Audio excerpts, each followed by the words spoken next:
Ecco che cosa faremo quest'oggi. Trasformeremo questa vuota e apparentemente inutile scrivania in una perfetta postazione per il lavoro, ma non solo. E lo faremo grazie a tanti dispositivi tecnologici, ma non solo, e lo faremo assieme perché lungo il percorso chiederò anche il vostro aiuto.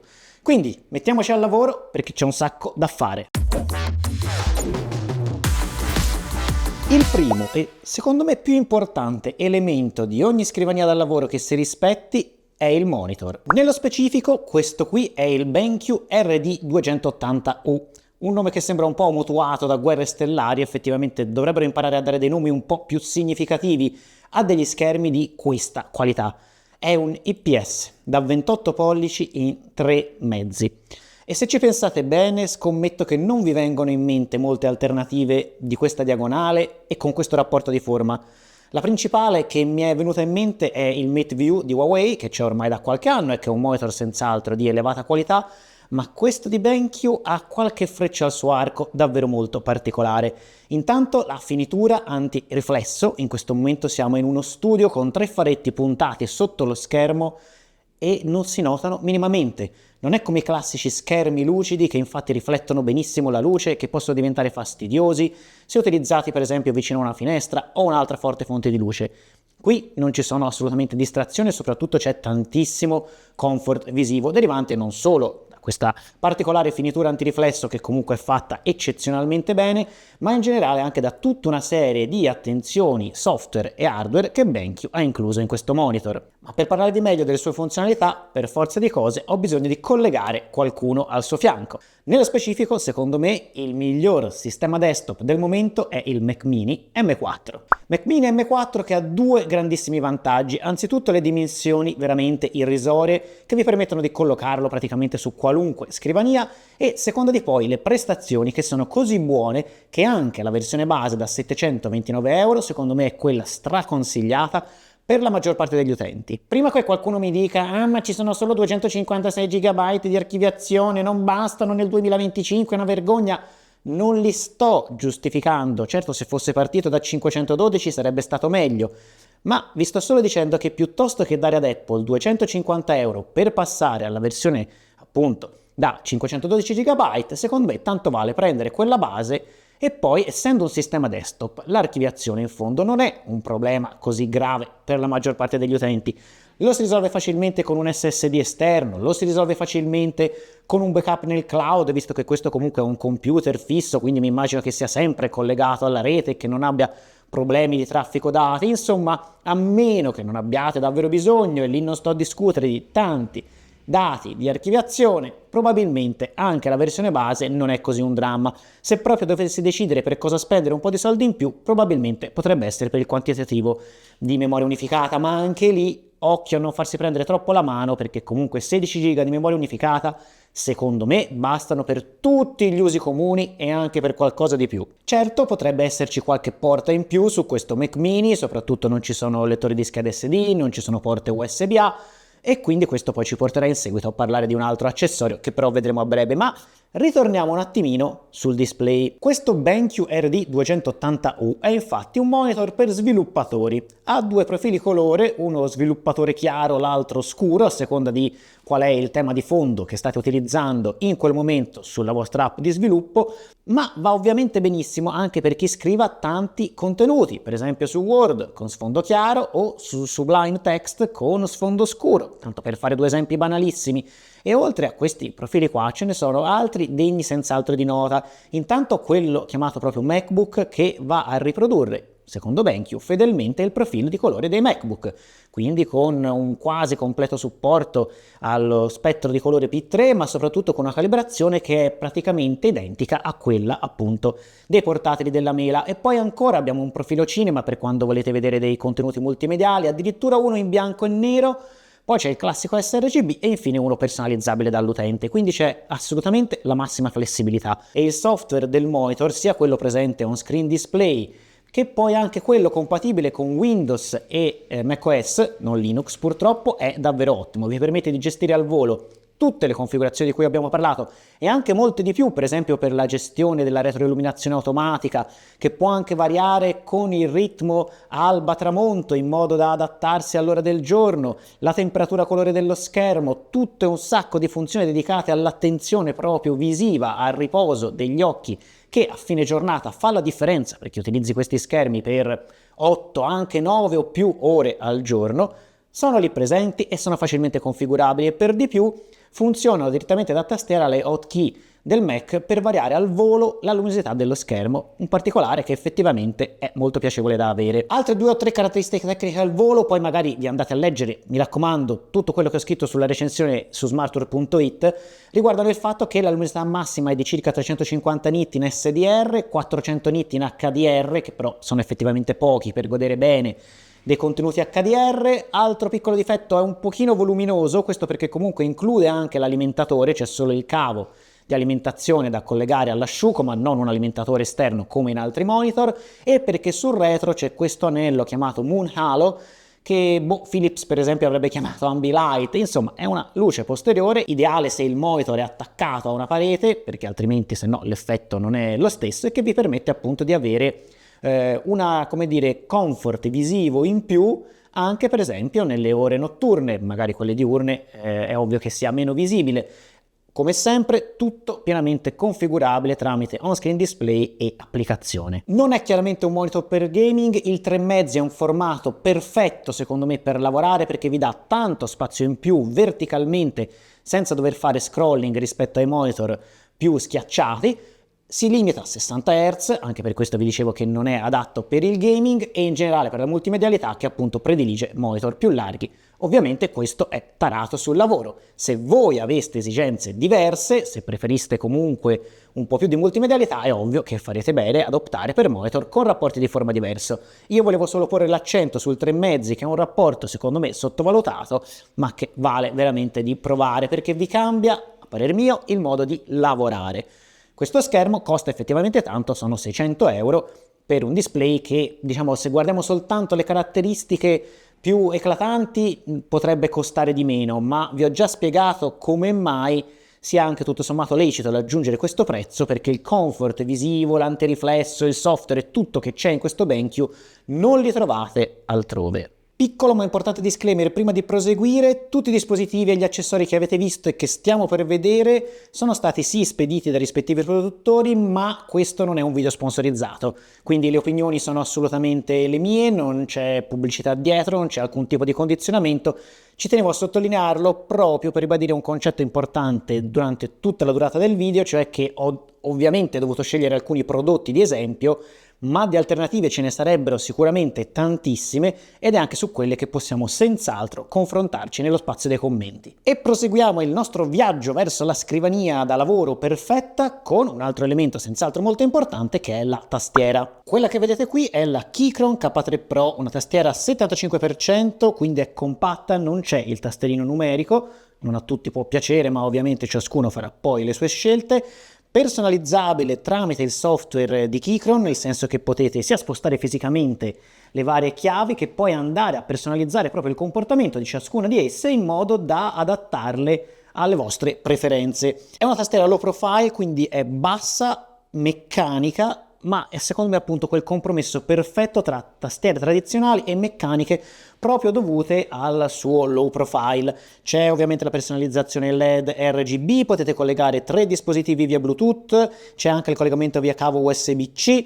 L'unica cosa che mi fa un po' arrabbiare è che quando l'andate a collegare via Bluetooth non potete sapere il suo livello di carica, perché non viene trasmesso tra le informazioni del Bluetooth come invece avviene su altri dispositivi.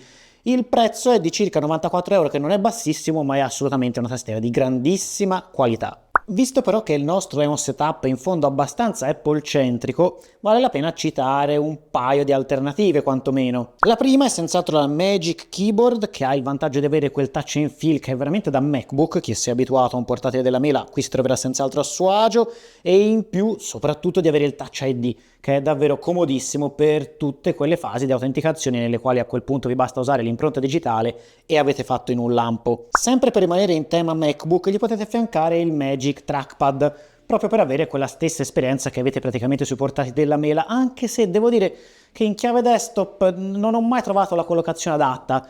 Di lato è un po' troppo lontano proprio perché la Magic Keyboard è molto ampia, nel mezzo sotto la barra spaziatrice come sarebbe posizionato sul MacBook dà invece fastidio. A questo punto qualcuno potrebbe dire ok, ma allora perché non usi un Magic Mouse? E io allora dico meglio un MX Master 3S di Logitech, decisamente meglio. Questo tra l'altro è la versione proprio compatibile con Mac, anche se in realtà poi lo sono entrambe, ha un'ergonomia fantastica, una precisione elevatissima e soprattutto la rotellina Mag Speed è veramente ineguagliabile e ineguagliata fino ad ora. Tra l'altro la versione 3S è quella silenziosissima, i click praticamente non si sentono, multi-device fino a 3 dispositivi, potete personalizzare un sacco di cose tramite il software. L'unico difetto che gli ho trovato è che la superficie su cui va a appoggiare il palmo della mano è un pochino gommata e dovete starci attenti, soprattutto sulla versione bianca, perché col tempo potrebbe macchiarsi facilmente e non è, essendo la superficie appunto un po' gommata, facilissima da pulire. Il prezzo di listino è elevatissimo, 135 euro, ma per fortuna lo si trova già intorno ai 90 euro. E attenzione, perché tastiera, mouse, schermo sono per certi versi davvero le cose più importanti. Il resto in un certo senso sono accessori.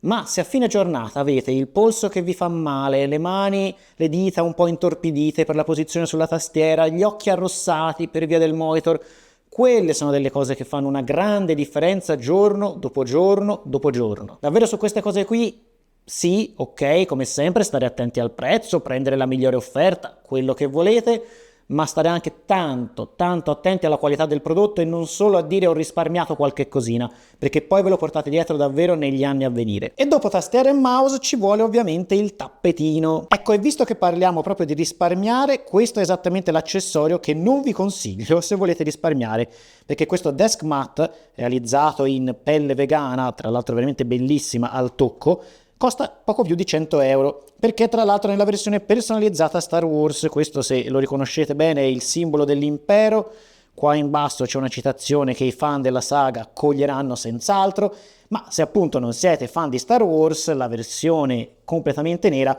viene per esempio 75 euro, che sono comunque tanti, ma già di meno. La differenza rispetto a un normale tappetino l'avete anche intravista, il fatto che qua sotto per esempio potete ospitare fogli o altri documenti in modo da non perderli, e poi la banda qua in alto, questa è una citazione della spada laser di Darth Vader, lo so, avrei dovuto dire Darth Vader, con in più questo magnete che serve a far passare i cavi e che può scorrere appunto lungo questa superficie che è tutta magnetica, in modo da non avere intralci nel caso in cui voleste ricaricare per esempio tastiera e mouse, e questo torna utilissimo se avete per esempio una penna magnetica come questa che vi avevo fatto vedere in un precedente video, ve lo lascio linkato qua sopra, che è la Mark II, che è veramente una penna fantastica, ma anche lei decisamente cara. Un altro elemento molto importante secondo me è l'audio, perché comunque in qualche modo lo dovete ascoltare. Spesso chi lavora in ufficio avrà senz'altro bisogno di un paio di cuffie o comunque di qualcosa che non disturbi tutti gli altri colleghi.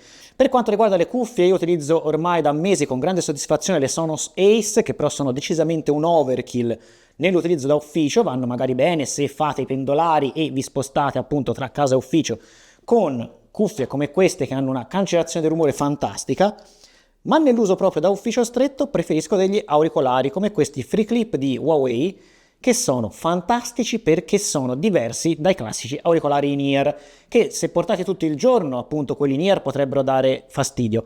Questi qui, che sono fatti diciamo a orecchino, sono comodissimi, li potete portare appunto tutta la giornata senza alcun fastidio, hanno un'autonomia di circa 8 ore, quindi tendenzialmente ci arrivate a fine giornata, a meno di non utilizzarli davvero insomma tanto, e sono dei buoni auricolari perché? Perché si sente bene, ma al contempo non vi chiudono completamente l'orecchio, non vi isolano. Se un collega vi chiama, se volete scambiare due parole, basta mettere rapidamente in pausa e non li dovete comunque nemmeno togliere. Quindi vi permettono di dialogare con gli altri, vi permettono di avere una cosa confortevole da portare tutto il giorno senza alcun problema, e rispetto a un paio di cuffie che insistono con il loro archetto per tutta la giornata magari sulla testa, queste alla lunga sono effettivamente più comode. Ovviamente la qualità audio è chiaramente tutto su un altro discorso, ma se riguarda l'uso da ufficio io le trovo veramente perfette. Costano circa 150 euro, forse un po' tante in rapporto alla qualità sonora che hanno, che per forza di cose è compromessa dal fatto di questo design open. Ma per esempio se volete andare a fare jogging con degli auricolari che state praticamente sicuri non vi si staccheranno mai e magari quelli in ear vi danno fastidio perché non vi piacciono, questi sono perfetti. Idem dicasi appunto, come abbiamo visto, nell'uso da ufficio o comunque in tutte quelle situazioni in cui degli auricolari tradizionali non facessero al caso vostro. Questa è una soluzione che secondo me vi cambierà la vita. Proseguiamo con quello che è forse il singolo overkill più grande di tutta questa rassegna, il Razer USB 4 Dock. È l'overkill più grande perché, ve lo dico subito, costa ben 250 euro e non sono nemmeno riuscito a trovare una particolare offerta. Può valere il prezzo se ve lo compra l'azienda o solo se la sfruttate davvero appieno, ma altrimenti per la stragrande maggior parte degli utenti può andare benissimo qualcosa di assai più semplice. Cosa ha di particolare? A parte il gran numero di porte che potete comunque leggere sul sito ufficiale senza bisogno che ve le stia qui a snocciolare una dopo l'altra, porte che ovviamente vanno a compensare anche le mancanze del Mac Mini, penso in particolare alle due schede micro SD ed SD frontali, in più alla porta USB-A, anche quella frontale che fa sempre comodo avere a portata di mano, ma poi supporta anche la ricarica fino a 100 watt, questo perché ha un suo alimentatore da 180 watt, che è in fondo un ulteriore difetto perché tanti dock, tanti hub non hanno bisogno di essere alimentati, ovviamente poi non alimentano a loro volta altri dispositivi, anche per questo dicevo che merita di essere sfruttata appieno, se no assolutamente il prezzo non vale la candela. E dato che siamo in tema di overkill, ecco una bella webcam sempre di Razer. Si tratta della Razer Kiyo Pro Ultra che abbiamo già recensito, quindi non mi dilungo molto, trovate la recensione linkata qua sotto e sulle pagine di smartworld.it.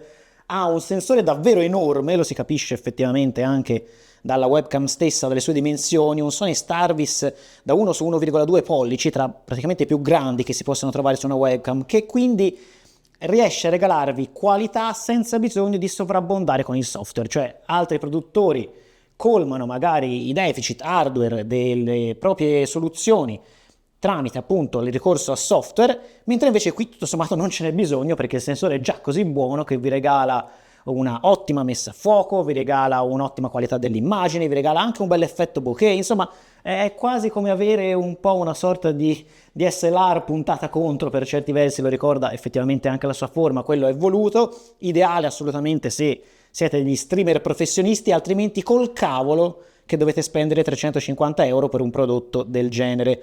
Guardate il lungo elenco di recensioni webcam pubblicato su smartware.it per farvi un'idea dell'infinità di alternative che ci sono.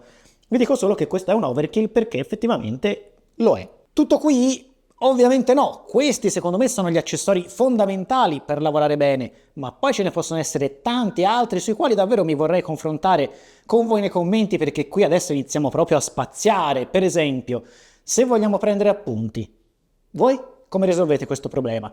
Io sostanzialmente in due modi. Quando proprio ho bisogno e voglia del cartaceo, la Mark II che vi ho fatto vedere prima, e un qualche quadernino che ho sempre a portata di mano con me, senza disturbarmi troppo a scegliere uno piuttosto che un altro. Vado un po' con quello che magari tendenzialmente mi possono regalare, come questo bellissimo quadernino originale Google Docs, che non si trova in commercio, ma che secondo me, è bellissimo. La migliore alternativa però alla carta e alla penna è qualcosa di digitale, come questo Kindle Scribe 2, sul quale ho preso appunti anche per questo video e che mi permette di avere tutto sincronizzato, risparmiare carta, insomma è un bel vantaggio. La penna del Kindle Scribe poi è veramente fantastica.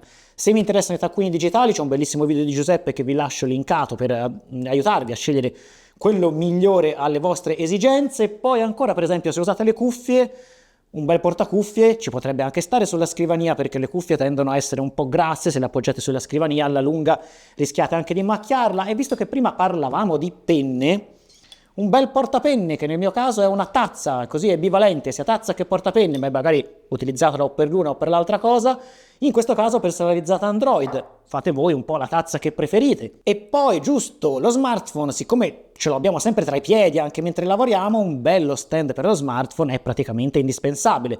Io che uso un Pixel, da anni ho anche un Pixel stand che esteticamente parlando non è niente di che, è tutto bianco e gommatino e si macchia anche facilmente, ma svolge il suo ruolo, che è quello di avere lo smartphone sempre a portata di mano e soprattutto di vista e di tenerlo in carica anche con una ricarica wireless lenta, ma quello non conta perché starà lì tutto il giorno appunto nel corso della giornata. E poi se avete un bello schermo e ci vuole qualcosa per pulirlo, come il meraviglioso panno in microfibra di Apple, che è questo qui, che si è anche un po' macchiato purtroppo, ovviamente non lo consiglio a nessuno visto quello che costa, ma insomma un piccolo pannetto per pulire schermo di smartphone e magari anche quello della scrivania con la quale lavorate tutti i giorni, non è una cosa da disdegnare. E a proposito di scrivania, guardate che strabelli che sono gli accessori di questo sito, si chiama BitDesktop e ha un sacco di cose veramente nerd, ma non solo, insomma, per arredare casa, scrivania e quant'altro.